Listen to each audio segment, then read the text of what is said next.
On today's video on the Cadillac 472-500, I'm going to start a new series about intakes. And I'll make a different video for each intake manifold and kind of talk about them and give the history and what I know about them. Um, I thought we would start with the stock intake. Now, most of you guys know what your intake looks like. And it's a big, heavy cast iron piece. I think they weigh a little over 45 pounds, so it's a heavy piece. Usually you need a handle or a hoist to get them off of the motor, especially if you're hanging over the fender of a big old Caddy. So I just wanted to talk about what the intake does and how it helps, and what some of the modifications sometimes people do to these intakes. Now, the basic intake is the same over all the years of the motor. Now, some things changed. Early models didn't have EGR valve, and you could certainly take it off and put a plate in there, either make your own plate or buy one of the ones from Cadco, and run it without EGR if you're doing more of a race motor, but you're still wanting to run the stock intake. Over the years, some of the chokes changed. So if you're trying to run the quadrajet with the divorced choke and you have all the parts for a particular year, make sure you have the intake where that choke fits, because these changed just a little bit over the years. There's a couple of different paths. Now this one is the most common, and it's a little later model, EGR, the round one. And basically the heat coming across this exhaust crossover heats up the choke coil, which operates the choke on the quadrajet. And like I said, the early one is a little square thing, and they are slightly different over the years. So you do need to look at that if you're trying to do a particular year. Now, the basic is a isolated quadrajet. I mean, this is quadrajet pattern. Small primaries, big secondaries, small bolt pattern. And so the idea with GM on the stock intake was to keep the airspeed up, especially when you're just on the primaries. A little primary, so it drives up the airspeed at the carburetor. You have bigger secondaries, so if you really stand on it, you can get the air that the motor needs. But they also, if you look, this is completely isolated.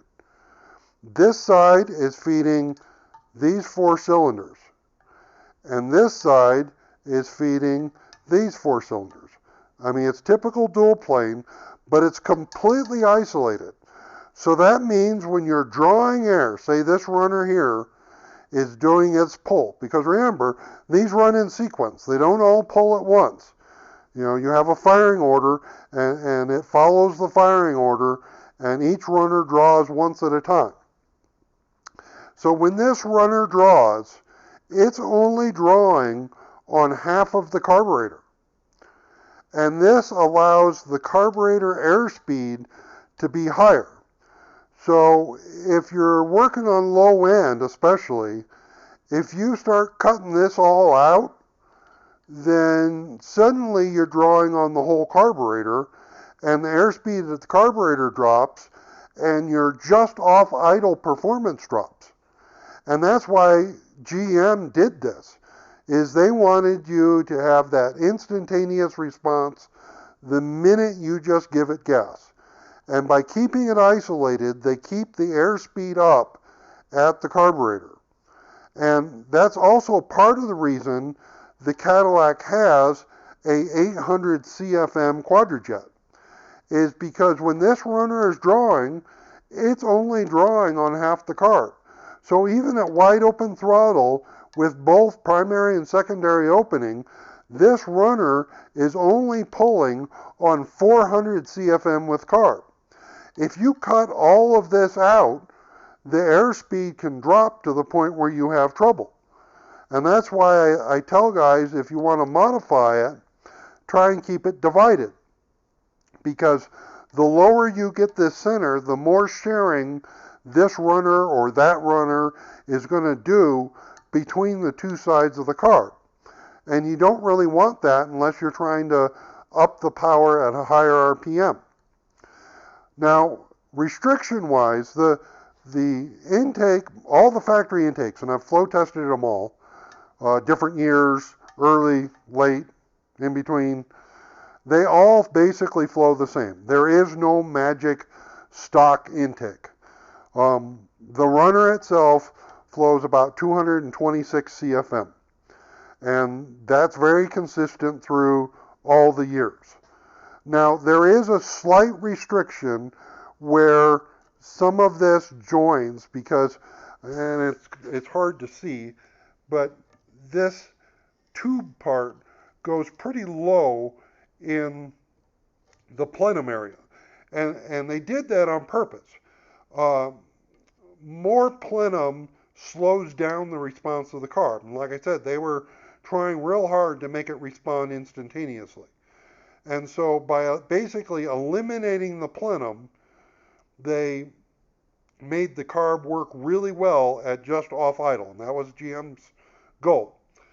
Now, from a restriction standpoint, this tube, when it comes down, trying to blend into the runner is a little bit of a rough spot. And so some of the guys will tell you, well, if you cut all this out, you gain a little bit. Well, and you do. You gain just a little bit in mid-range.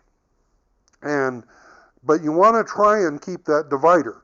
You're just trying to blend the path better into these runners. And basically when you do that, you're opening up plenum space.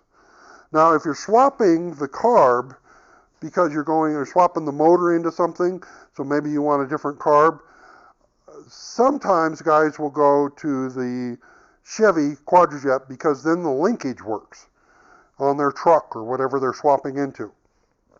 And that's fine, especially if you open this up. I mean, guys will tell you, oh no, it's got to be 800 CFM. Well, if you add plenum here, it doesn't have to be 800 CFM. If this was all open, it really doesn't need to be 800 CFM because the airspeed's dropping. So, especially if you're doing like a four-wheel drive truck or something, if you wanted to put the little smaller Chevy Quadrajet on to get the linkage to work, instead of running the Quadrajet from the Cadillac, that's fine. It'll bolt right up.